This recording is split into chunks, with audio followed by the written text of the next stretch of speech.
Let me stress that the promotion of open government is not the responsibility of the government alone.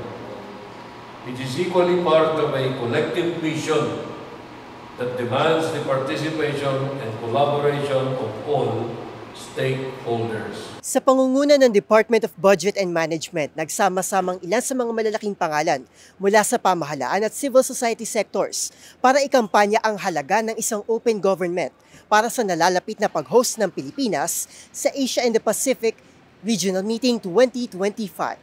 Paspasa na ang paghahanda ng DBM sa pangunguna ni Budget Secretary at PHOGP Co-Chairperson Amena Pangandaman upang gawing makabuluhan at tiyaking maraming mapupulot at may babahagi na inisyatiba ang Pilipinas sa makasaysayang 3-day summit.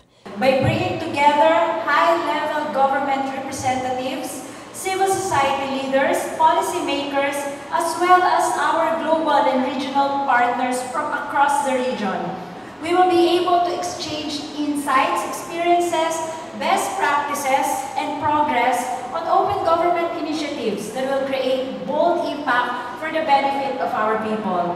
Nagbahagi rin ng kani-kanilang testimonya ang mga pangunahing stakeholders na bagamat aminadong sinubok ang advokasya para sa isang tapat at malinis na gobyerno, ay aktibo pa rin ine-empower ang publiko sa kanilang kakayahang manguna at makiisa sa pagkamit ng tunay na pagbabago. Sa aking eksklusibong panayam kay Quezon City Mayor Joy Belmonte, isa sa mga inimbitahang panelist, ibinahagi nito ang kanyang mga hakbang upang maisakatuparan ang pangarap nito na gawing standard ang QC ng isang open government.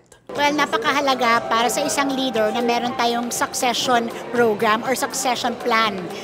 What we're trying to do is now we're institutionalizing via ordinance lahat po ng ating mga principles of open governance na sa tingin ko hindi basta-basta yan mababaliktad. Through policy, through ordinances, and through training our younger generation of leaders, yan po yung mga strategies na ginagamit natin, ginagawa natin para siguradong ipagpatuloy po natin itong tinatawag na transparent, accountable, and participatory governance. Sa panig naman ni Dr. Francisco Magno, LaSalle Institute of Governance Director, malaking tulong anya ang academe sa pagpapatupad ng tinawag nitong evidence-based policymaking.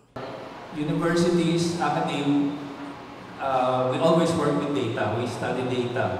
And in the context of the Open Government Partnership, we examine whether the evidence shows that certain changes in policies or whether policies are effective.